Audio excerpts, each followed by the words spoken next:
আজকে আমরা একটা নতুন টপিক নিয়ে ফিরে এসেছি। তো আগের চ্যাপ্টারে আমরা নিউটনের গতিসূত্র যখন পড়েছি, সেখানে যে সারফেস বা প্লেনটা ধরেছিলাম সেটা হচ্ছে আইডিয়াল বা আদর্শ তল, মানে সেখানে কোনো ফ্রিকশন বা বাধা বল তল দ্বারা বস্তুর উপর ছিল না। তো এবার আমরা এই আলোচনায় আজকের আমাদের যে আলোচনা শুরু করতে চলেছি, সেখানে আগের চ্যাপ্টারের যে প্রবলেমগুলো সেগুলোকে এক্সটেনশন করা হচ্ছে এবং ধরে নেওয়া হচ্ছে যে তলের ওপর দিয়ে বস্তুটা গতিশীল হবে, অনুভূমিক গতি, সেখানে ফ্রিকশন বা বাধা বল আছে। তো ফ্রিকশন বা বাধা বল কি? যখন কোনো বস্তু, ধরেন একটা তল সারফেস, রাফনেস আছে, এখানে রিয়েল সারফেস,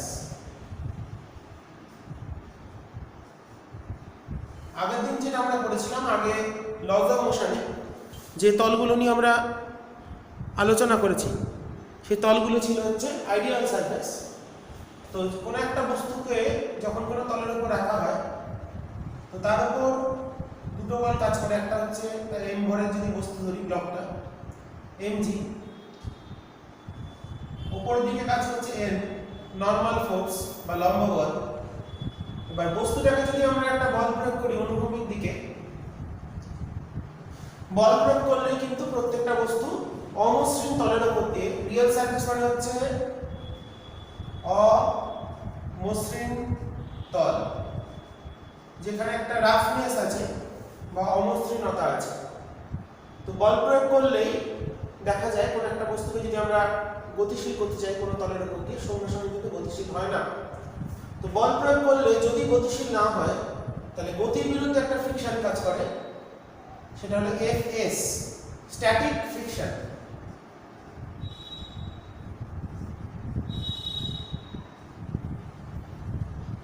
স্ট্যাটিক ফ্রিকশন বা স্থিত ঘর্ষণ, সেটাকে আমরা F for static, small fs দিয়ে লেখা হবে। এবার যদি বল প্রয়োগ করলে এই যে দুটো তলের যে স্পর্শতল, আইডিয়াল সারফেসের ক্ষেত্রে দুটো যে তল, এটা এক নম্বর তল, এটা বস্তুর এক নম্বর তল, আর দুই নম্বর বস্তু, দুটো বস্তুর মধ্যে গতিশীলতা আসছে। তো দুটো তলের সংস্পর্শ তলে আইডিয়াল যদি বা রিয়েল সারফেসের, আইডিয়াল ক্ষেত্রে যেটা ছিল সেটা রিয়েল সারফেসে কিন্তু হবে না। দুটো বস্তুর পয়েন্ট অফ কন্টাক্ট কিন্তু ইনফাইনাইট বা অসংখ্য নয়, কতগুলো নির্দিষ্ট বিন্দুতেই তারা স্পর্শ করতে পারে, কারণ অমসৃণ তল মানে সেটা কিন্তু কিছুটা অসম। বস্তুটার ক্ষেত্রেও কিন্তু তার একটা অসমতা ব্যাপার থাকবে, যেটাকে আমরা খালি চোখে অনুভব করতে না পারলেও বাস্তবে কোনো তলই মসৃণ হয় না, সবই অমসৃণ হয়। তো এই যে দুটো তলের মধ্যে, অমসৃণ তলের মধ্যে পয়েন্ট অফ কন্ট্যাক্ট গুলো আসছে, সেই পয়েন্ট অফ কন্ট্যাক্টের মধ্যে যে আসঞ্জন বল কাজ করে, অ্যাডিসিভ ফোর্স, সেখান থেকে ফ্রিকশনটা তৈরি হচ্ছে। তো বাধা দিচ্ছে তল বস্তুটাকে গতিশীল করার বিরুদ্ধে একটা বাধা বল, তাহলে ফ্রিকশন কাজ করে অপোজিট ডিরেকশন অফ মোশন বা গতির বিরুদ্ধে। গতির বিরুদ্ধে একটা বাধা বল কাজ করে, সেটা বস্তুটা স্থির থাক বা গতিশীল থাক তার উপর নির্ভর করে না। গতিশীল অবস্থাতেও বাধা বল থাকে, স্থির অবস্থাতেও বাধা বল থাকে। তো প্রত্যেকটা তল অপর তলের, এই যে দুটো তল, তাদের মধ্যে যে ফ্রিকশনের, স্থির অবস্থায় যে ফ্রিকশন কাজ করে তাকে বলে স্ট্যাটিক ফ্রিকশন বা স্থিত ঘর্ষণ। এই যে স্থিত ঘর্ষণ বল, সেটা একটা নির্দিষ্ট মান আছে, সেটা নির্ভর করে এই দুটো তলের উপাদানের উপর, তলের প্রকৃতির উপর নির্ভর করে, স্পর্শ তলের ক্ষেত্রফলের উপর নির্ভর করে না। তাহলে তলের প্রকৃতির উপর নির্ভর করে, কিন্তু এক্সপেরিমেন্টালি দেখা গেছে স্পর্শ তলের উপর নির্ভর করে না। তো এবার প্রযুক্ত বলটা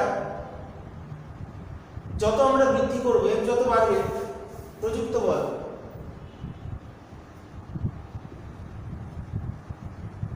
প্রযুক্ত বলের মান, অ্যাপ্লাইড ফোর্স যত ইনক্রিজ করবে, স্ট্যাটিক ফ্রিকশন একটা নির্দিষ্ট লিমিট অবধি ইনক্রিজ করতে পারে এবং সর্বোচ্চ মানে পৌঁছায়, তাকে বলা হয় FL, limiting friction, limiting frictional force বা সীমাস্থ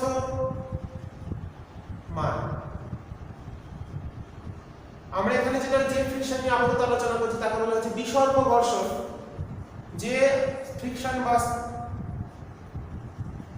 ঘর্ষণ বল দিয়ে কাজ করতে সেটা বলা হচ্ছে বিসর্গ ঘর্ষণ বা হচ্ছে স্লাইডিং ফ্রিকশন। দু রকমের ফ্রিকশন হয়, একটা হলো রোটেশন আবর্ত ঘর্ষণ, একটা হচ্ছে স্লাইডিং ফ্রিকশন বা বিসর্গ ঘর্ষণ।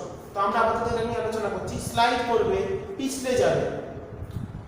তো এফএসটা বাড়তে বাড়তে লিমিটিং ফ্রিকশন তাহলে কি সীমাস্থ মানকার স্ট্যাটিক ফ্রিকশন বা স্থিত ঘর্ষণের সর্বোচ্চ মান। তার মানে ভূমি বস্তুর উপর সর্বোচ্চ কত বল বাধা প্রয়োগ করতে পারে এফএল। তো অ্যাপ্লাইড ফোর্স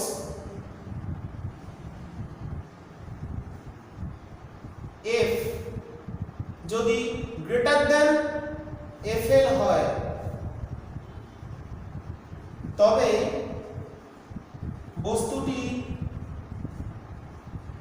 গতিশীল হতে পারে। প্রযুক্ত বলের মান যদি স্থিত ঘর্ষণ বলের সর্বোচ্চ মানকে অতিক্রম করে তখন কিন্তু বস্তুটা তলের উপর দিয়ে গতিশীল হতে পারে। কতক্ষণ পারবে না, যদি ইকুয়াল টু টার্ম দিই, ইকুয়াল টু হচ্ছে প্রযুক্ত বল যখন স্থিত ঘর্ষণ বলের সর্বোচ্চ মান বা সীমাস্থ মানকে মানের সমান হয় তখন কিন্তু বস্তুটা গতিশীল হওয়ার প্রবণতা সৃষ্টি হচ্ছে, চেষ্টা করছে। কিন্তু গতিশীল হতে গেলে গ্রেটার দ্যান হতে হবে। আর এফ যদি লেস দ্যান এফএল হয়, লিমিটিং মানের থেকে যদি প্রযুক্ত বলটা কম হয় সেক্ষেত্রে খুব গুরুত্বপূর্ণ কথা, ঘর্ষণ বল সেটা হলো এফএস, তার মান প্রযুক্ত বলের সমান। মানে আমরা বললাম ধরো কোন তলে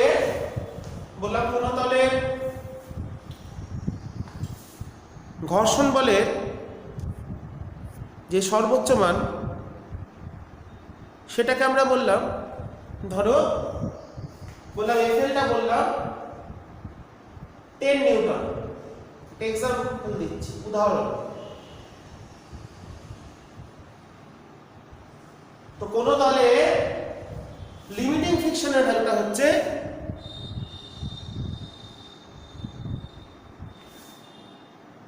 10 নিউটন। 10 নিউটন বল ভূমি বস্তুটার উপর সর্বোচ্চ বাধা সৃষ্টি করতে পারে। তার মানে গতিশীল হতে গেলে, গতিশীল হতে হলে এফ গ্রেটার দেন 10 নিউটন হতেই হবে।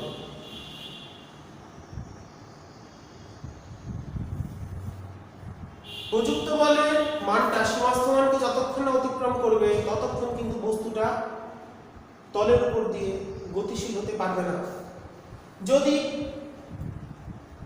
সেকেন্ড পয়েন্ট, যদি প্রযুক্ত বল হয় সাপোজ 6 নিউটন, কারণ সেটা এর থেকে কম, তাহলে গতিশীল হচ্ছে না, তাহলে সেই ক্ষেত্রে এত হয় তবে ফ্রিকশন হবে, মানে স্থিত ঘর্ষণ বল এফএস হবে 6 নিউটন। যতক্ষণ না প্রযুক্ত বলটা সীমাস্থ মানকে অতিক্রম করছে ততক্ষণ প্রযুক্ত বল ঘর্ষণ বলের সমান। এবং তার মানে যখন আমরা বল প্রয়োগ করিনি ফ্রিকশন নেই, বলের মানটা ধীরে ধীরে বাড়ছে, ফ্রিকশনও বাড়ছে, এফএসটা বাড়ছে। কতক্ষণ বাড়ছে?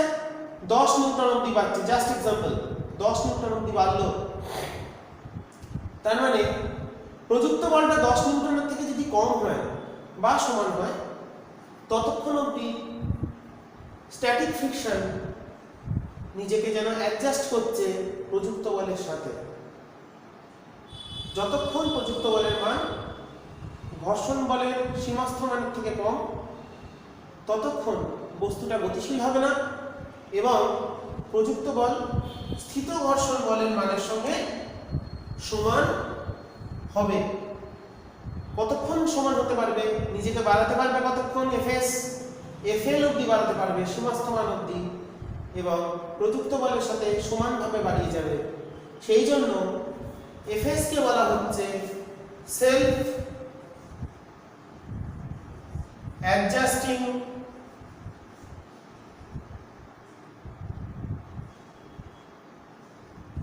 ফোর্স বা স্বনিয়ন্ত্রক বল। প্রযুক্ত বলের মান যতক্ষণ সীমাস্থ মানকে অতিক্রম করতে পারবে না ততক্ষণ প্রযুক্ত বলের মান আর তলের যে ঘর্ষণ বলের মান সমান হবে। ওকে, এরপর প্রযুক্ত বল যখন ঘর্ষণ বলকে অতিক্রম করে চলে যাবে সেই অবস্থায় যে ফ্রিকশন কাজ করে তাকে বলা হয় কাইনেটিক ফ্রিকশন। প্রযুক্ত বলের মান যখন ঘর্ষণ বলকে অতিক্রম করে চলে যাবে সেই অবস্থায় যে ফ্রিকশনটা কাজ করে সেই অবস্থায় যে ফ্রিকশন কাজ করে তো প্রযুক্ত বল গ্রেটার দেন এফএল হলে সেই অবস্থায় মানে প্রযুক্ত বলটা মাটির যে সর্বোচ্চ বাধা বল বা ঘর্ষণ বল স্থিত ঘর্ষণ বলের যে সর্বোচ্চ মান সেটাকে যখন অতিক্রম করে যাবে সেই অবস্থায় যে ঘর্ষণ বল, বস্তুটা কিন্তু গতিশীল হয়ে গেছে, সেই অবস্থায় মানে গতিশীল অবস্থায় যে ঘর্ষণ বল বা ফ্রিকশনাল ফোর্স কাজ করে সেটাকে বলা হচ্ছে চল ঘর্ষণ, কাইনেটিক ফ্রিকশন।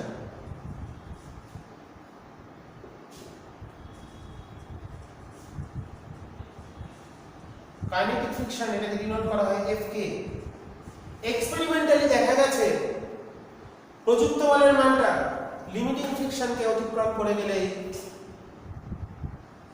এফকে এর মান মাটির যে বাধা বল সেটা কিন্তু লেস দ্যান এফএল হয়। প্রযুক্ত বলের মান একবার সীমাস্থ মানের থেকে অতিক্রম করে গেলেই মাটি যে বাধা দেবে সেটা হলো চলঘর্ষণ। সেই অবস্থায় কিন্তু বস্তু গতিশীল।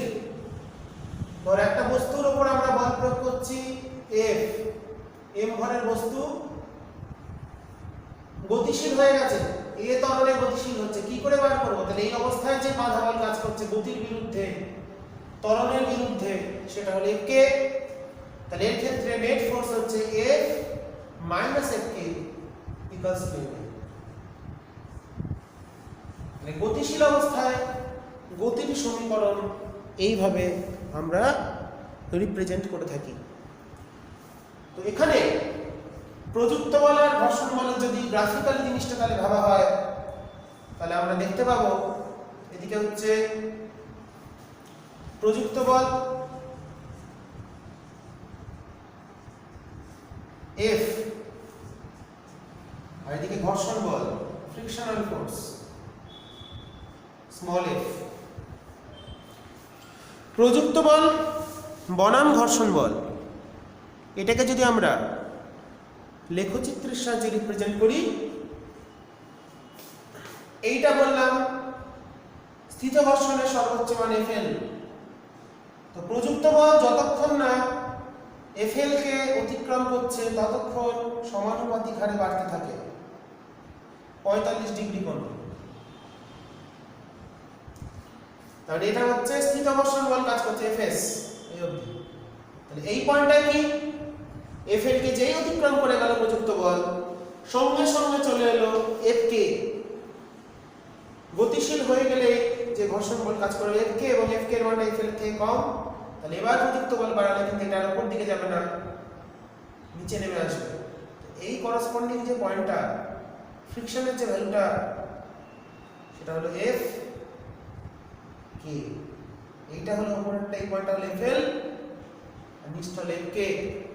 এরপর গতিশীল অবস্থায় কিন্তু তলের কোনো পরিবর্তন না হলে এটা একটা কনস্ট্যান্ট স্থির, দুটো তলের পরিবর্তন না হলে প্রযুক্ত বল বাড়লেও ঘর্ষণ বলের কোনো পরিবর্তন হবে না। এটাই হচ্ছে variation of frictional force with applied force, প্রযুক্ত বলের সাথে ঘর্ষণ বলের পরিবর্তনের লেখচিত্র। তাহলে আমরা যে পোর্শনটা আলোচনা করলাম কি শিখে নিলাম? তিনটে পয়েন্ট। ফার্স্ট চলে আসছে বস্তুকে ঠেললে Fs চলে এলো স্ট্যাটিক ফ্রিকশন, স্ট্যাটিক ফ্রিকশন আস্তে আস্তে বাড়তে বাড়তে বাড়তে বাড়তে গিয়ে পৌঁছলো Fl এ। এরপর তো যতক্ষণ এটা বাড়তে পারে, সেলফ অ্যাডজাস্টিং করতে পারে, ততক্ষণ প্রযুক্ত বল বৃদ্ধির সাথে সাথে স্থিত ঘর্ষণের মান বাড়তে থাকে সমানুপাতিক হারে বা সমান হারে। সমানুপাতিকের থেকেও সমান হারে বলা চলে, কারণ যতক্ষণ না পর্যন্ত প্রযুক্ত বল সীমাস্থ মানকে অতিক্রম করছে, সীমাস্থ মানকে অতিক্রম করছে না, ততক্ষণ তো গতিশীল হবে না। সেই অবস্থায় প্রযুক্ত বল যা হবে সেটা প্রযুক্ত বলের সাথে ঘর্ষণ বলের মান মানে স্থিত ঘর্ষণ বলের মান সমান হবে। এটা কিন্তু মনে থাকে যাবে, খুব গুরুত্বপূর্ণ কথা। তো স্থিত ঘর্ষণ বলের মান আমরা নির্ণয় করতে পারি প্রযুক্ত বল থেকে, গাণিতিকভাবে নয়। তো স্থিত ঘর্ষণ বলের কোন মানটা বার করতে পারি গাণিতিকভাবে, সেটা হচ্ছে সীমাস্থ মান। মনে রাখতে হবে Fs কে কিন্তু আমরা কোনো সূত্র দিয়ে প্রমাণ করতে পারবো না, Fs কে বার করবো লজিক দিয়ে। প্রযুক্ত বলের মান যা হবে, যতক্ষণ না প্রযুক্ত বলটা লিমিটিং মানকে অতিক্রম করছে ততক্ষণ এটা ফ্রিকশন যেটা কাজ করবে সেটা হচ্ছে প্রযুক্ত বলের সমান। লিমিটিং ভ্যালু নির্ভর করে লম্ব প্রতিক্রিয়ার উপর। স্থিত ঘর্ষণ বলের যে সীমাস্থ মান, এটা হচ্ছে স্থিত ঘর্ষণের প্রধান সূত্র। স্থিত ঘর্ষণ বলে সূত্রগুলো যদি আমরা দেখি বা বৈশিষ্ট্য, Fs এর বৈশিষ্ট্য যদি বলি, ফার্স্ট পয়েন্ট, স্থিত ঘর্ষণ বল নির্ভর করে কার উপর? তলের, যে তলের মধ্যে ফ্রিকশনটা কাজ করছে, তলের উপাদান, যেমন ধরো লোহা ক্ষেত্রে একরকম, তামা, বিভিন্ন পদার্থের ক্ষেত্রে কাঠ। তলের উপাদান আর প্রকৃতি, প্রকৃতি মানে রাফনেস বেশি না রাফনেস কম, এই দুটোর উপর নির্ভর করে। 2 নম্বর, এরিয়ার উপর নির্ভর করে না,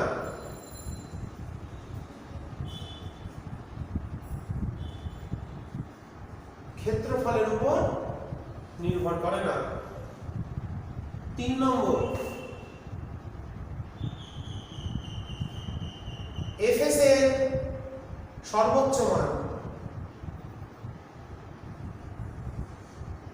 বা সীমাস্থ মান, maximum value, Fl proportional to লম্ব প্রতিক্রিয়া।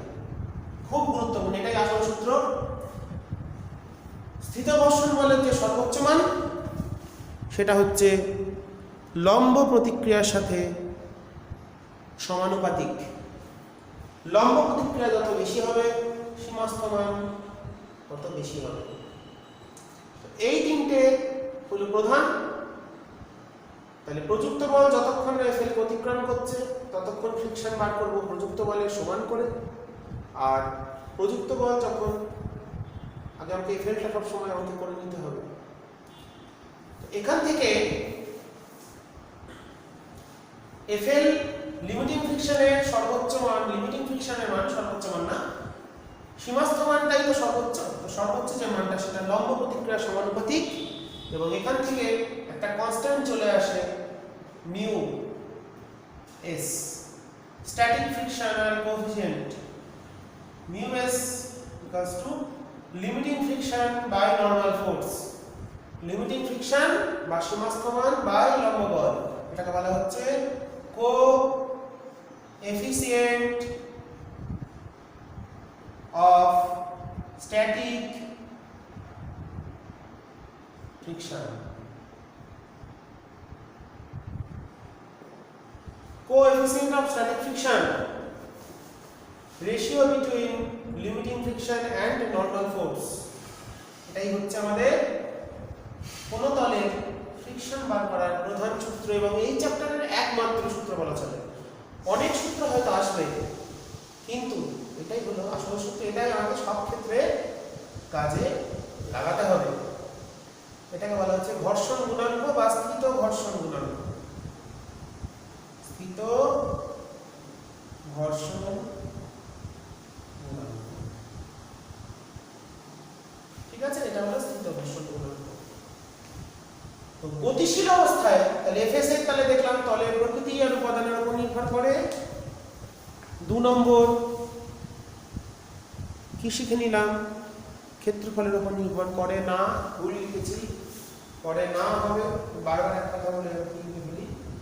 আর 3 নম্বর হচ্ছে এফএস এর যে সর্বোচ্চ মান সেটা হচ্ছে লম্ব প্রতিক্রিয়া, এটা হচ্ছে লম্ব বল, তল যে লম্ব বল দেবে তার সমানুপাতিক। আমি গাণিতিকভাবে আসছি দেখানোর জন্য।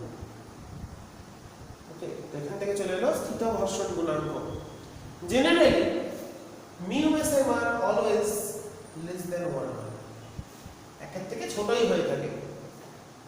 কৃত্রিমভাবে করা যায় বেশি, কিন্তু সেক্ষেত্রে দুটো তলের মধ্যে তাপীয় অবক্ষয় বা থার্মাল এনার্জি যে লস সেটা অনেক বেড়ে যায়। তো মিউ এসটা জেনারেলি একের থেকে ছোট হয়। তো গতিশীল অবস্থায় যে ফ্রিকশন কাজ করে এফ কে, সেটাও সেই অবস্থায় লম্ব প্রতিক্রিয়ার সমানুপাতিক। গতিশীল অবস্থায় যে ফ্রিকশন কাজ করে এটা মনে রাখতে হবে, F K proportional to N. চল ঘর্ষণ গুণাঙ্ক বা গতীয় ঘর্ষণ গুণাঙ্ক বা কোএফিসিয়েন্ট অফ কাইনেটিক ফ্রিকশন এখান থেকে চলে আসবে। তাহলে F K equals to mu K into N. Mu K কে বলা হচ্ছে কোএফিসিয়েন্ট অফ কাইনেটিক ফ্রিকশন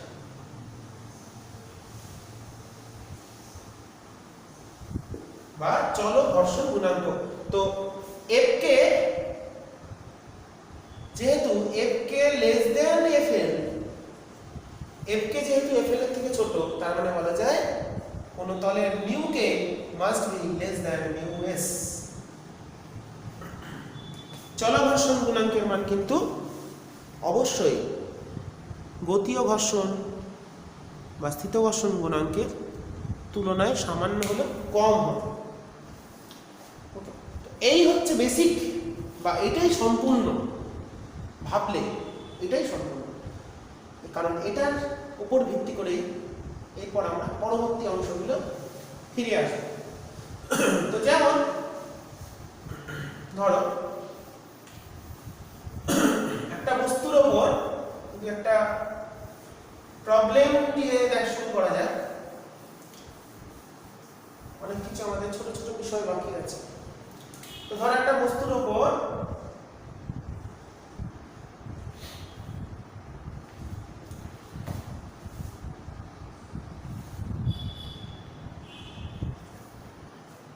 এটা একটা বললাম, এই ভর বলেছে 5 কেজি,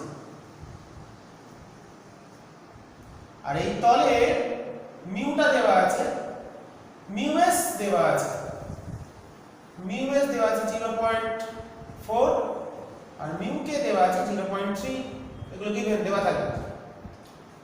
আর জি বলে দিয়েছে, জি বলেছে 10 মিটার পার সেকেন্ড স্কয়ার, 9.8 ধরলাম না, ক্যালকুলেশনে অসুবিধা হবে। তো এখানে একটা বল প্রয়োগ করা হচ্ছে এফ, বল প্রয়োগ করা হচ্ছে। তো আমাদের কি কি জানি আমরা সেগুলো বার করি। তাহলে এদিকে কাজ করছে mg, মানে mg মানে 50, এদিকে কাজ করছে n, n এর মানটা নিশ্চয়ই এটার সঙ্গে, তাহলে এদিকে n কাজ করছে।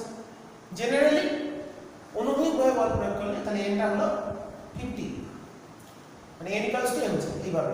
তাহলে mg টা বার করলাম। তো এবার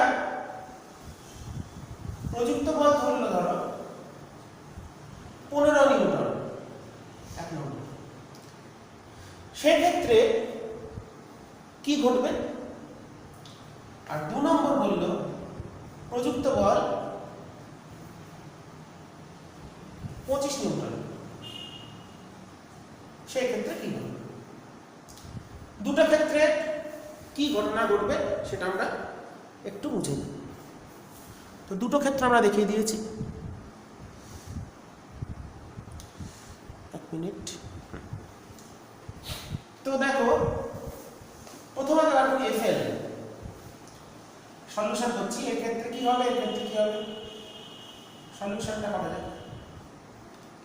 তো প্রথম কাজ আমরা এফএল টা ক্যালকুলেট করব। FL equals to mu S into N. তাহলে মিউ এস টা হচ্ছে 0.4, এন টা হচ্ছে এর অপোজিট দিকে এটাই আছে, তাহলে 50, তাহলে 20। তাহলে লিমিটিং ফ্রিকশন হলো 20। তাহলে দেখো প্রথম ক্ষেত্রে এফ 15 নিউটন, যেটা লেস দ্যান 20 নিউটন, তাহলে এফ এর অতিক্রম করেনি। অতএব বস্তুটি গতিশীল হবে না। কেন?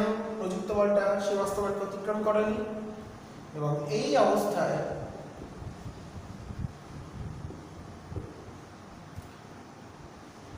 স্থিত ঘর্ষণ বল আমরা বলে দিয়েছিলাম এফএস এর মানটা তাহলে কত হবে? যতক্ষণ না পর্যন্ত প্রযুক্ত বলটা লিমিটিং ফ্রিকশনকে অতিক্রম করছে ততক্ষণ প্রযুক্ত বলের মান সমান, তাহলে এটা 15 নিউটন। প্রথম ক্ষেত্রে বস্তুটা স্থির থাকবে এবং বাধা বলটা হচ্ছে 15 নিউটন, কারণ প্রযুক্ত বল লিমিটিং মানকে অতিক্রম করতে পারে। এবার দ্বিতীয় সলিউশনটা যদি দেখি, দ্বিতীয় ক্ষেত্রে একটা 25 নিউটন, এটা কিন্তু লিমিটিংকে ছাড়িয়ে গেছে, গ্রেটার দ্যান 2, তার মানে এফ গ্রেটার দ্যান এফএল, অতএব বস্তুটি গতিশীল হবে, এবং সেই ক্ষেত্রে চলে আসবে কাইনেটিক ফ্রিকশন। তাহলে বস্তুটি তো গতিশীল হবে বুঝতে পারলাম, তো গতিশীল অবস্থায় যে ফ্রিকশন, অতএব এই ক্ষেত্রে কাজ করবে এফ কে, তাহলে এফ কেটা কত? Mu K into N. Mu কে হচ্ছে 0.3, এন হলো 50, তাহলে 15 নিউটন। তাহলে ফ্রিকশন হলো 15 নিউটন। তাহলে প্রযুক্ত বল, তাহলে বস্তুটার উপর আমরা বল প্রয়োগ করছি কত? আমরা বল প্রয়োগ করছি দ্বিতীয় ক্ষেত্রে 25, এদিকে যাওয়ার চেষ্টা করছে, এদিকে কাজ করছে ফ্রিকশন কত? 15। তাহলে প্রযুক্ত বলটা ছাড়িয়ে গেছে, তাহলে নেট বল কত? নেট বল 25 মাইনাস 15 মানে 10 সমান বস্তুর ভর ইনটু ত্বরণ। তাহলে কত ত্বরণ নিয়ে যাবে? এবার আমরা বার করে বলি, ভর বলেছিলাম 5 ইনটু এ, তাহলে এ চলে এলো এখান থেকে, তাহলে এ পেয়ে গেলাম 2 মিটার পার সেকেন্ড স্কয়ার। তাহলে দ্বিতীয় ক্ষেত্রে বস্তুটা 2 মিটার পার সেকেন্ড স্কয়ার ত্বরণ নিয়ে গতিশীল হবে।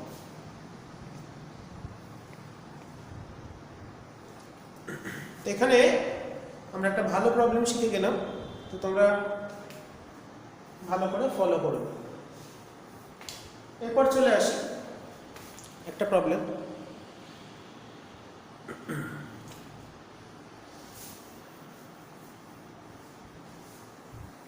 ধরো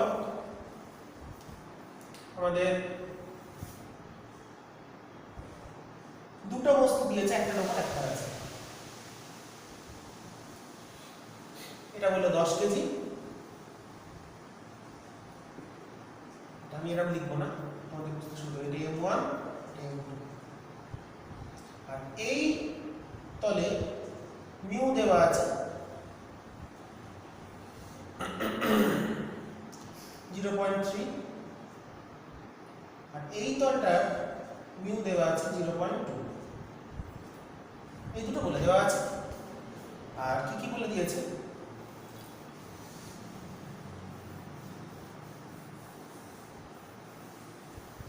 দুটো তলের মিউ বলে দিয়েছে। ওকে, দেখতে পাওয়া যাচ্ছে। ওকে, আর এম গুলো বলে দিয়েছে। M1 ধর বলে হলো 10 কেজি, আর M2 বলে দিয়েছে 5 কেজি। তো প্রত্যেকটা বস্তুর ওপর একটা বল প্রয়োগ করা হচ্ছে।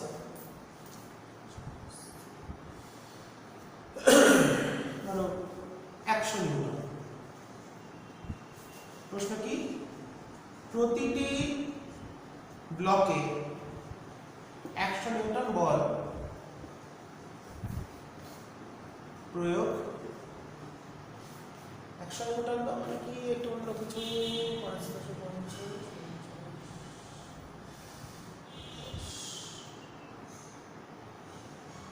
কমিয়ে দিই, তাহলে তোমাদের বুঝতে 40 নিউটন করে দিই, তোমাদের বুঝতে একটা ক্লিয়ার হবে। 40 নিউটন বল প্রয়োগ করা হবে প্রতিটি ব্লকে। 40 নিউটন বল প্রয়োগ করা হলে কি ঘটবে দেখি। এই হলো আমাদের প্রবলেম। দুটো ব্লক দিয়ে দিয়েছে, নিচের তলটা সাথে বস্তুর ঘর্ষণ গুণাঙ্ক 0.3, এটা হলো 0.2, লিমিটিং ভ্যালুগুলোই দিয়ে দিয়েছে ধরে নিলাম। তো এবার এটাকে আমরা সলভ করব। প্রথম, প্রতিটা তলে, এই তলে ফ্রিকশন কত আর এই তলে ফ্রিকশন কত বার করে নিই। প্রত্যেকটা তলে আমরা ফ্রিকশনগুলো একটু ক্যালকুলেট করে নিই। তো দেখো F1 মিউ N1, এর মিউটা কত? 0.2। আমি G10 ইউজ করছি সবসময়। আর এইখানে এই তলের ক্ষেত্রে যে ওয়েটটা কাজ করবে সেটা হচ্ছে উপরটার জন্য, তার মানে হচ্ছে 5 ইন্টু, মানে এটা আসছে 5 দুগুণে 10 নিউটন। তাহলে F1টা হলো উপর তলটা বাঁধা দিচ্ছে 10 নিউটন। আচ্ছা, F2টা কত? F2 মানে নিচের তল, দুজন মিলে দিচ্ছে। দুজন মিলে আমাদের এখানে মোট কাজ করবে। তাহলে 0.3 ইন্টু টোটাল হচ্ছে আমাদের 15 ইন্টু 10, 150, এটা হচ্ছে 50।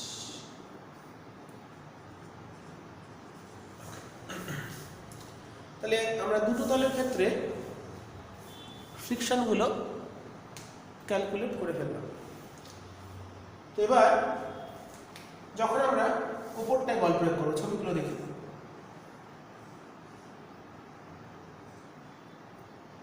আমরা এখানে বল প্রয়োগ করেছি, উপরটায় যে বল প্রয়োগ করবো খুব ভালো করে বুঝবে। উপরটা চাইবে সামনে যেতে, তাহলে প্রথমটার সাপেক্ষে, উপরটার সাপেক্ষে এইদিকে বল হচ্ছে আমরা দিচ্ছি, আর তাহলে ফ্রিকশন হবে এদিকে। উপরেরটার সাপেক্ষে ফ্রিকশনটা হলো এদিকে। হ্যাঁ, আর নিচেরটার সাপেক্ষে যদি ভাবি, নিচের ওপর এই ফ্রিকশনটা কাজ করে উল্টো দিকে। সবসময় দুটো হাত যদি ঘষো তাহলে দুটো কিন্তু দুদিকে কাজ করে। তাহলে নিচেরটার সাপেক্ষে ফ্রিকশন এদিকে, আবার এই ফ্রিকশনের জন্য বস্তুটা সামনে যেতে চাইবে, কিন্তু তাকে উল্টো দিক থেকে একজন বাধা দেবে একটু। এটা 1 নম্বর, এটা 2 নম্বর, এটা 1 নম্বর, এটা 2 নম্বর। ছবিগুলো খুব ভালো করে বুঝতে পারবে। তো ওপরের বস্তুর ক্ষেত্রে F1টা ছিল আমাদের 10 আর Fটা হচ্ছে 40। Fটা আমরা বলে দিয়েছি 40 নিউটন। Fটা 40 নিউটন প্রয়োগ করছি।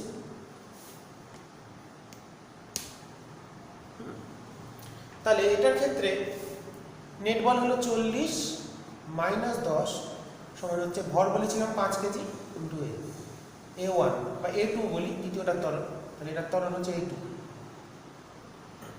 তাহলে কত হলো? তাহলে A2 বেরিয়ে গেল 30/5 মানে 6। তাহলে ওপরের ব্লকটা 6 মিটার পার সেকেন্ড স্কোয়ার ত্বরণ নিয়ে সামনের দিকে ছিটকে যাবে।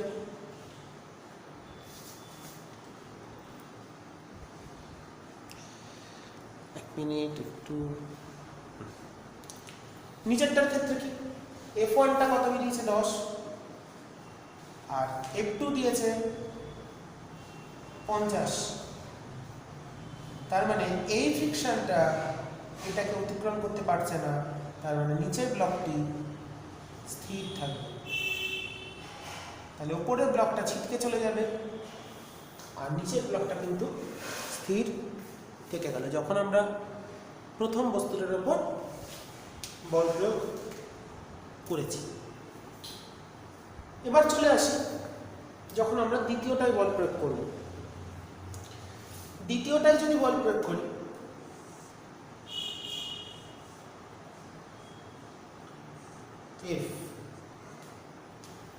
দ্বিতীয়টা যখন বল প্রয়োগ করব তখন এই ব্লকটা চাইবে একে ছেড়ে এগিয়ে যেতে। তার মানে এই দুটোর মধ্যে এদিকে ফ্রিকশন কাজ করবে F1। আবার এ চাইবে নিচের তলটাকেও ছেড়ে এগিয়ে যেতে, তাহলে এখানে কাজ করবে F1 প্লাস F2 পেছনের দিকে। তাহলে F1 প্লাস F2 হচ্ছে 50 10 যোগ 50 60 নিউটন। আর Fটা ছিল 40। তার মানে দেখো, অতএব F less than total frictional force which is acting in opposite direction। তাহলে এখানে যে ফ্রিকশনটা কাজ করছে মাঝখানের ব্লকটা, মানে নিচের ব্লকটাকে যখন আমরা ঠেললাম, 1 নম্বর ব্লককে যখন আমরা বল প্রয়োগ করলাম, তখন কিন্তু ওপরের ব্লকটা তাকে ছাড়িয়ে যেতে চাইছে, আবার নিচটাকেও ছাড়িয়ে যেতে চাইছে। তাহলে দুটো ফ্রিকশনই, এই চাইবে এরম চলে যেতে, এরম যেই যেতে চাইবে, তাহলে কিন্তু যেতে পারলো না। তাহলে আলটিমেটলি নিচের ব্লকটা ভূমিকেও ছেড়ে যেতে পারছে না, উপরের তলটাকেও ছেড়ে যেতে পারছে না। তাহলে টোটাল সিস্টেমটা স্থির থাকবে, টোটাল সিস্টেমটাই স্থির থাকবে। ঠিক আছে, আমরা একটা সুন্দর প্রবলেম তোমাদের সামনে করে দিলাম। ওকে, নেক্সট আমরা চলে আসি আমাদের আলোচনা পরবর্তী বিষয়। প্রবলেমগুলো খুব সুন্দর করে নেওয়ার চেষ্টা করবেন, বোঝার চেষ্টা করবেন, তবেই শিখতে পারবেন। ফিজিক্সটা তো বোঝার যায় না, ভালো করে বুঝতে হবে। তো এবার আমরা পরবর্তী চলে আসি, angle of friction. Angle of friction, ঘর্ষণ কোণ।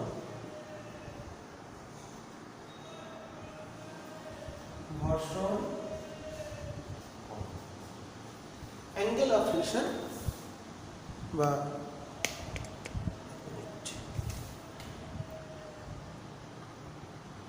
ঘর্ষণ কোণ।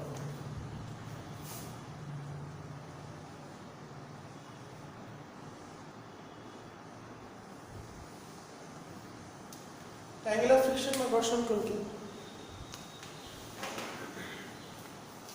ধরো আমরা যখন ব্লক কেটে দিচ্ছি, তার নিচে দিয়ে কাজ করছে N মানে mg, উপরে আছে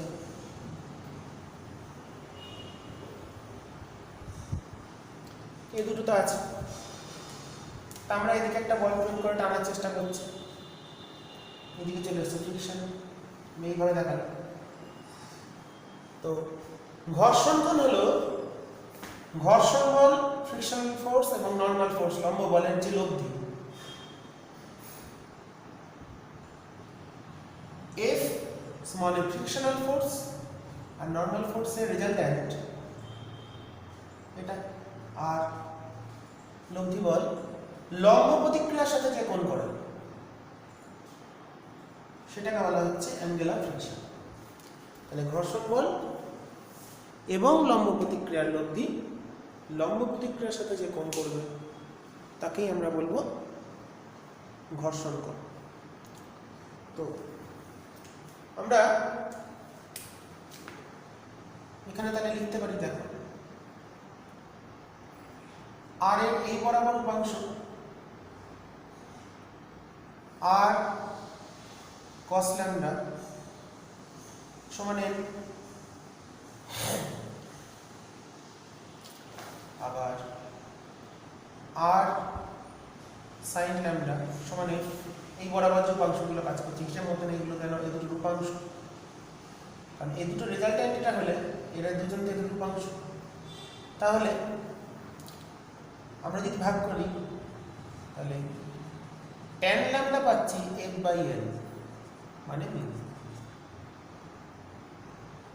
স্থির অবস্থায় যদি থাকে বা গতিশীল হোক তাহলে tan ল্যামডা তাহলে মিউ সমান, তাহলে তলের ঘর্ষণ গুণাঙ্কের মান ঘর্ষণ কোণের ট্যানজেন্টের সাথে সমান। তলের ঘর্ষণ গুণাঙ্কের মান ট্যানজেন্টের সাথে সমান, তাহলে এটাই হচ্ছে ঘর্ষণ কোণ। আমি কি বললাম, লম্ব প্রতিক্রিয়া। তো এইভাবে আরেকটা জিনিস হয় সেটা ঘর্ষণ শঙ্কু। যদি আমরা এটাকে সব ফোর্সটা একদিকে করলাম, যদি সব দিকে করি তাহলে এখানে দেখা একটা কোণ তৈরি হচ্ছে শঙ্কু। মানে এই ফোর্স যদি এদিকে থাকে তাহলে ওটা চলে যাবে পেছন দিকে, এদিকে থাকলে এটা থাকবে এদিকে। তো এইভাবে ভাবলে এটা পয়েন্টটা ফিক্সড রেখে আমরা প্রত্যেকটা শঙ্কুর এই পরিধি বরাবর একটা করে আর পাচ্ছি, প্রত্যেকটা কিন্তু আর। এটা একটা শঙ্কু সৃষ্টি হলে এটাকে বলা হচ্ছে ঘর্ষণ শঙ্কু বা কোণ।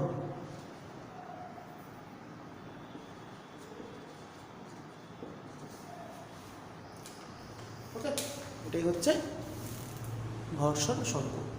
তাহলে এখানে শিখে গেলাম মিউ সমান ট্যান ল্যামডা, খুব কাজে লাগবে আমাদের। তো এরপরে আমরা চলে যাই নেক্সট টপিক। আমরা একটু অপেক্ষা করো, পালি বলে নেবেন। এবার আমরা পড়বো স্থিতিকোণ বা বিরাম কোণ। অপেক্ষা। নেক্সট আমাদের আলোচনার বিষয় স্থিতিকোণ বা বিরাম কোণ, এটা আমরা দেখব।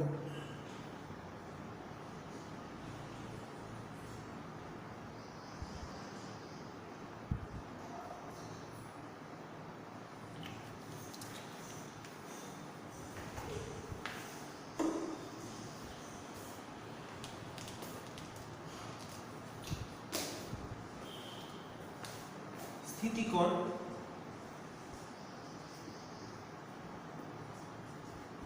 বা বিরাম কোণ।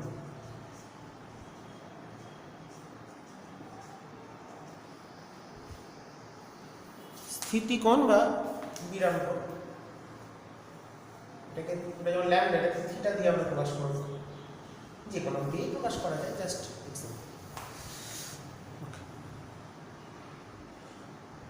তো তার আগে আমাদের একটু নততল সম্পর্কে ভাবনা বুঝে নিতে হবে। ধরো একটা নততল আছে, তো এটা আমরা একটা জাস্ট এক্সাম্পলে আসি। এক্সাম্পল আসি কিভাবে, যখন একটা বই নিয়ে আমাদের দেখাতে পেয়েছি। অপেক্ষা করে আমি জিনিসটা একটু প্র্যাকটিক্যালি ভাবে। ধরো এটা একটা প্লেন, এটা একটা সারফেস, আমাদের স্ট্যান্ড সারফেস আমরা দেখতে পাচ্ছি। বোর্ড দিয়ে তোমরা বাড়িতে দেখবে, বোর্ড ইউজ করে। এই একটা প্লেন, তো আমরা এখানে প্লেনটাকে রেখেছি। পেনটা গতিশীল হচ্ছে, তো এই দিকটাকে ফিক্সড করে দিই, এটা আস্তে আস্তে স্থির হচ্ছে। দেখো পেনটা কিন্তু স্থির থাকছে। তো তো যেই আমাদের এটা যখন স্থির ছিল তাহলে স্থির আছে, এবার একটা সময় এটা কিন্তু স্থির, এবার আস্তে আস্তে অ্যাঙ্গেলটাকে আমরা বাড়াচ্ছি, নতিকোণটা বাড়ছে, তখন কিন্তু গতিশীল হলো। একটা নির্দিষ্ট নতিকোণ অবধি, একটা নির্দিষ্ট নতিকোণ পর্যন্ত কিন্তু এখানে বস্তুটা নততলের উপর স্থির থাকছে। সেই সর্বোচ্চ নতিকোণটাই হলো বিরাম কোণ বা স্থিতিকোণ, যে নতিকোণ পর্যন্ত কোনো বস্তুকে নততলে রাখলে বস্তুটা নততলের উপর স্থির অবস্থায় থাকতে পারে বা নিচের দিকে গতিশীল হওয়ার প্রবণতা দেখায়, তার থেকে সামান্য বেশি হলে। তাহলে অ্যাঙ্গেলটা আস্তে আস্তে এরকম ছিল, যে আস্তে আস্তে বাড়তে বাড়তে গিয়ে একটা নির্দিষ্ট কোণ পর্যন্ত কিন্তু বস্তুটা স্থির আছে। একটা বস্তু এদিকে আছে না এম ভরের, এটা নতিকোণ থিটা, এই ডিরেকশনে আমাদের কি কি থাকে, এদিকে এমজি, এখানে একটা আগে আমরা এই দিকে নিই কোঅর্ডিনেট, এই দিকে হলো এমজি কস থিটা, এদিকে হলো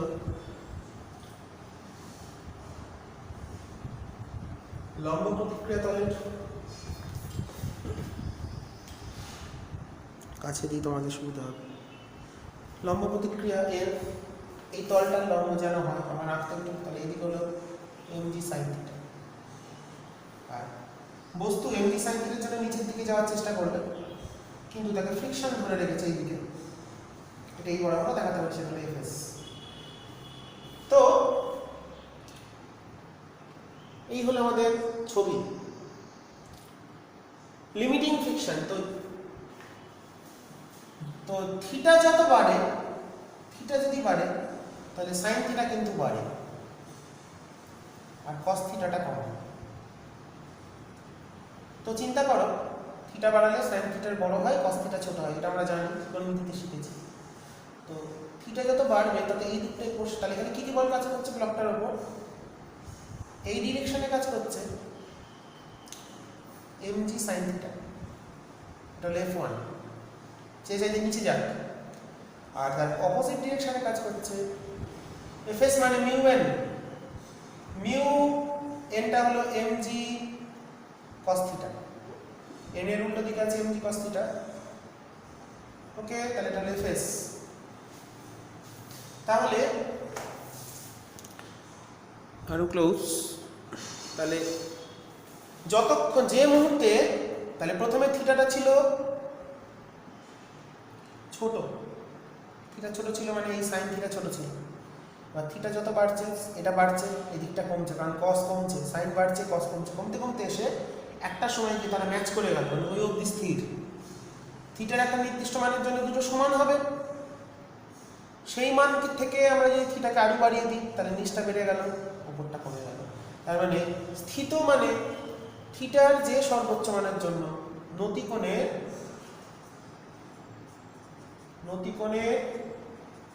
সর্বোচ্চ যে মানের জন্য বস্তুটি স্থির থাকতে পারে তাকেই বলা হয় স্থিতিকোণ বা বিরাম কোণ। মানে স্থির আছে মানে নেট বল 0, মানে এমজি সাইন থিটা, থিটা সে মানটা বার করতে চাই যে সমান মিউ এমজি কস থিটা। যদি থিটার মান বিরাম কোণের থেকে বড় হয় তাহলে নিচে নামবে, ছোট বা সমান হলে স্থির থাকবে, তাহলে মিউ পেয়ে গেলাম ট্যান থিটা। আগেও পেয়েছি একটা মিউ, এটাও পেয়েছি, এদের মধ্যে কোনো সম্পর্ক নেই, সমান দেখতে। তাহলে সুতরাং বস্তু নততলের ক্ষেত্রে বিরাম কোণ হবে শুধুমাত্র, মনে রাখবো, বস্তু নততলে স্থির থাকবে যদি অ্যাঙ্গেল অফ ইনক্লাইনেশন নতিকোণের মান লেস দেন ইকুয়ালস টু বিরাম কোণ হয়। বিরাম কোণটা কি করে বার করব? মিউ দেওয়া থাকবে, সেখান থেকে ট্যান ইনভার্স মিউ, মানে এটা হচ্ছে ট্যান ইনভার্স মিউ দেওয়া থাকবে, সেখান থেকে আমরা বিরাম কোণটা দেখব। দেখা গেল নতিকোণ আছে 30 ডিগ্রি, বিরাম কোণ হলে 31 ডিগ্রি, মানে স্থির। দেখা গেল বিরাম কোণ 31 ডিগ্রি, নতিকোণ হলো 35 ডিগ্রি, তার মানে নামবে। চেক করে দেখতে হবে, যাচাই করতে পারবো না। আর যদি থিটা গ্রেটার দ্যান বিরাম কোণ হয়, তাহলে তবে বস্তুটি এ ত্বরণে, ধরলাম এ ত্বরণে নিচে নামবে। বস্তুটি তাহলে এ ত্বরণ নিয়ে নিচে নামবে। তো আমরা ত্বরণটা কি করে বার করব? ত্বরণটা আমরা কি করে বার করবো সেটা আবার দেখি। তো যদি থিটাটা ধরে নিই বিরাম কোণের থেকে বড়, তাহলে নিচে নামবে। তার মানে থিটা বড় মানে এই পোর্শনটা বড়, এটা ছোট, তাহলে নেট বল থাকবে একটা। তাহলে সেক্ষেত্রে কিন্তু এফএস আর থাকলো না, সেটা হলে কে। যদি থিটাটা বিরাম কোণের থেকে বড় হয় তখন গতিশীল, তাহলে তখন চলে এলে কে। তার মানে আমাদের সেই ক্ষেত্রে ত্বরণ যদি এদিকে ধরি এ ত্বরণ, তাহলে নেট বল, নিম্নমুখী নেট বল নিচে দিয়ে কত mg sin theta minus fk সমান হচ্ছে m। এই চলে এলো mg sin থিটা। আচ্ছা, fk মান কত? Mu K into n, n মানে mg cos থিটা বাই নততল বরাবর, অমসৃণ নততল বরাবর ত্বরণ বাড়ি বেরিয়ে গেল g sin theta minus mu cos theta. তাহলে এটাই হলো অমসৃণ নততলে যখন কোনো বস্তু গতিশীল হয়, নিচের দিকে নামে, তার নিম্নমুখী ত্বরণ। নততল বরাবর নিম্নমুখী ত্বরণ।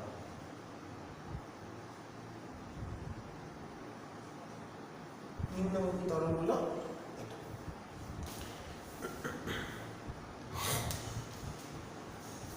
ওকে, এবার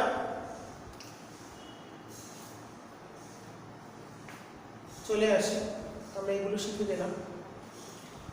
এবার ধরো কোন একটা বস্তু একটা অমসৃণ তলে রাখা আছে, আমাদের বললো বস্তুটার উপর ন্যূনতম কত বল প্রয়োগ করলে একটা m ভরের বস্তু, একটা m ভরের বস্তু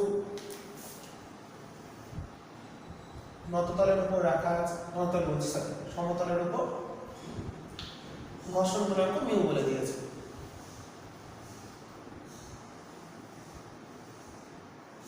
ঘর্ষণ গুণাঙ্ক সমান মিউ, এটা বলে দিয়েছে। m ভরের বস্তু, এদিকে mg, এরা দুজনে তো থাকেই। এবার প্রশ্ন, বস্তুটির উপর ন্যূনতম কত বল প্রয়োগ করলে, ন্যূনতম কত বল প্রয়োগ করলে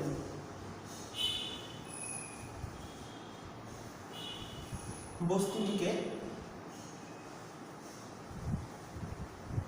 গতিশীল করা যাবে। খুব ভালো একটা প্রবলেম।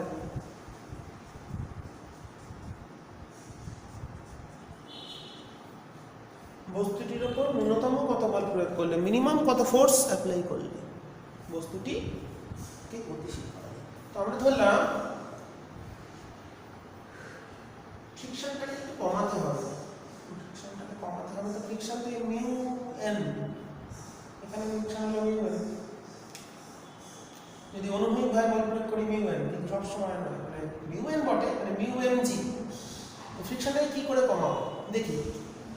আমরা ধরলাম একটা বল প্রয়োগ করছি অনুভূমিকের সাথে থিটা কোণ করে। থিটা 0 ডিগ্রি হয় তাহলে দেখবো, বলবো হ্যাঁ মিনিমাম হচ্ছে 0 ডিগ্রি হলে, তাহলে আমাকে সোজা টানতে হবে। তো কোণ করে টানলে দেখি কি হয়। এদিকে হচ্ছে f sin theta, sorry cos theta, এই ডিরেকশনে হচ্ছে f sin থিটা। দেখো কেন করলাম, f sin থিটা আর n এরা দুজন মিলে mg কে ব্যালেন্স করে আছে। তার মানে আগে n mg কে ব্যালেন্স করছিল, একাই চেষ্টা করছিল mg কে ব্যালেন্স করার, কিন্তু এখানে দুজন মিলে করলো। তার মানে n plus f sin theta plus mg, n mg minus f sin theta. তাহলে সুবিধা কি হলো, n কিন্তু কমে গেল, কোন করে টানলে n কমলো, অর্থাৎ ফ্রিকশন যেটা কাজ করবে, এটা টানছিলাম এদিকে ফ্রিকশন স্মল f, ফ্রিকশন হচ্ছে মিউ l। আগে যদি সোজা করে টানতাম, যদি f sin থিটা না থাকতো, তাহলে n টা হতো mg, তাহলে হতো মিউ mg। এখন কত হচ্ছে mu mg minus f sin theta. একটা কি হলো, ফ্রিকশনটাকে কমালাম, ফ্রিকশন কমালে টানাটা সহজ, তাই আমরা একটু ফ্রিকশনটাকে কমালাম, তাহলে হচ্ছে ঘর্ষণ বলটা পেয়ে গেলাম। তার মানে যখন f cos থিটাটা f কে ওভারকাম করবে তখনই গতিশীল হবে। তার মানে f cos theta greater than or equal to হলে চেষ্টা করবে, আর গ্রেটার দ্যান হলে গতিশীল হয়ে যাবে, মিনিমাম বলে যাবে না, গ্রেটার দ্যান ইকুয়াল টু বসানো। তাহলে মিউ f কোসাইন থিটা, মিনিমামের ক্ষেত্রে শুধু ইকুয়ালটা বার করে দেখবো কত হলো, তার থেকে বেশি হতে হবে, equal to mu mg minus mu f sin theta. তাহলে এখান থেকে আমরা f পেয়ে যাচ্ছি mu mg by cosine theta plus mu sin theta. এটা হলো ন্যূনতম আকারে কিন্তু হয়, একটা প্রযুক্ত বল থিটা করে টানলে, থিটা কোণে যদি টানি তাহলে এখানে কত বল f এর মানের সঙ্গে একটা এক্সপ্রেশন পেলাম, তো এটা মিনিমাম চাই। মিনিমাম চাই কি করে দেখি, তো আমরা জানি মিউ সমান এখন tan ল্যাম্ডা, ঘর্ষণ কোণের সাহায্য নেব, কারণ মিউ জানলেই ল্যাম্ডা জানা যাবে। তো সেটা যদি আমরা বসিয়ে দিই, অতএব মিউ মানে তাহলে sin ল্যাম্ডা বাই cos, তাহলে f equals to mu mg, মিউটা নিচে বসিয়ে দেখি, পরে দরকার করে বসাচ্ছি, cos theta plus sin lambda by cosine lambda sin theta, মিউটাকে sin বাই cos এখানে বসিয়ে দিই, তোমাদের বুঝতে সুবিধা, মানে sin lambda by cosine lambda বসিয়ে দিলাম, মিউ এর মানটা বসিয়ে দিলাম, ভালো করে ফলো করো, মিউ এর মানটা বসিয়ে দিলাম sin বাই কোসাইন করে, তাহলে এটা চলে এলো mg sin ল্যাম্ডা বাই, দেখো cos theta cos lambda minus sin theta plus sin theta, মানে cos থিটা মাইনাস ল্যাম্ডা। এটাকে আমরা এই এক্সপ্রেশনে লিখতে পারি, cos a cos b minus sin a sin b, মানে cos a মাইনাস b। তো f যখন f মিনিমাম সর্বনিম্ন হবে, মানে কখন cosটা 1 নিচটা সর্বোচ্চ, যখন cos theta minus lambda equals to 1, তার মানে থিটা ইকুয়ালস টু ল্যাম্ডা, কারণ cos 0 মানে এটা 0, তাহলে থিটা ইকুয়ালস টু যদি ল্যাম্ডা হয়, তার মানে f মিনিমামটা আমরা পেলাম সর্বনিম্ন বল, অতএব সর্বনিম্ন বলের মানটা 1 মিনিট অপেক্ষা করে আসছে, তোমরা বসিয়ে চেষ্টা করো, f মিনটা কত হচ্ছে, এখানটা 1, মানে ল্যাম্ডা থিটা বসিয়ে দেবো।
হ্যাঁ, যেটা বলছিলাম, তো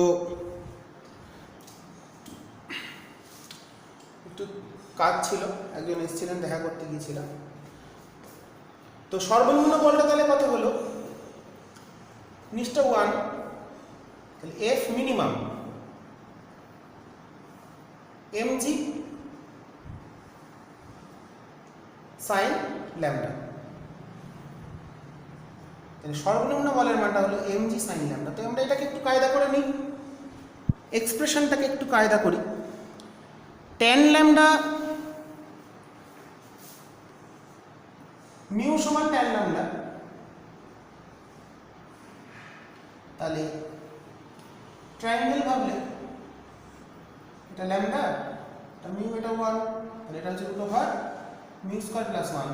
তাহলে এফ মিনিমামটাকে আমরা লিখতে পারলাম এমজি সাইন মানে হচ্ছে mu by √1 plus mu square. এটাই হলো ফাইনাল রেজাল্ট। তাহলে ন্যূনতম বলের মান বেরোলো mu MG by √1 plus mu square. Okay, তো আমরা একটা ভালো প্রবলেমও করে ফেললাম, আবার একটা ভালো প্রবলেম হয়ে গেল। ঠিক আছে, তো এই পর্যন্তই ফ্রিকশন এর প্রথম আমি ভিডিও তৈরি করে ফেললাম তোমাদের জন্য। তো তোমরা ভালো করে এ অবধি দেখে নাও, বুঝে নাও। কোনো প্রশ্ন থাকলে কমেন্ট করো।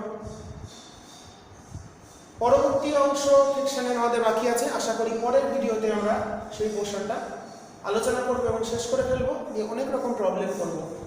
তো বেসিক যে ধারণা তৈরি করার জায়গা, প্রথমে যে অংশগুলো বলেছি খুব মন দিয়ে দেখবে এবং ভালো করে বুঝে নেওয়ার চেষ্টা করবে, কখন এফএস, কখন এফএল, কখন এমকে, এই জায়গাগুলো। তো আজকে এ অবধি থাকলো। আবার পরবর্তী ভিডিওতে আমরা নতুন বিষয়, ফ্রিকশনেরই নতুন যে টপিক, আমাদের অবশিষ্ট কিছু টপিক বাকি আছে সেগুলো নিয়ে ফিরে আসবো এবং কিছু সমস্যা আলোচনা করব আজকের মতনই। তো তোমরা তোমাদের বই থেকে প্রবলেমগুলো দেখো এবং যেগুলো করিয়ে দিলাম ভালো করে খাতায় করে নাও। ওকে, আজকে অবধি বলেই আমরা আলোচনা শেষ করলাম। আবার পরবর্তী ভিডিওতে আমি আলোচনায় ফিরে আসবো।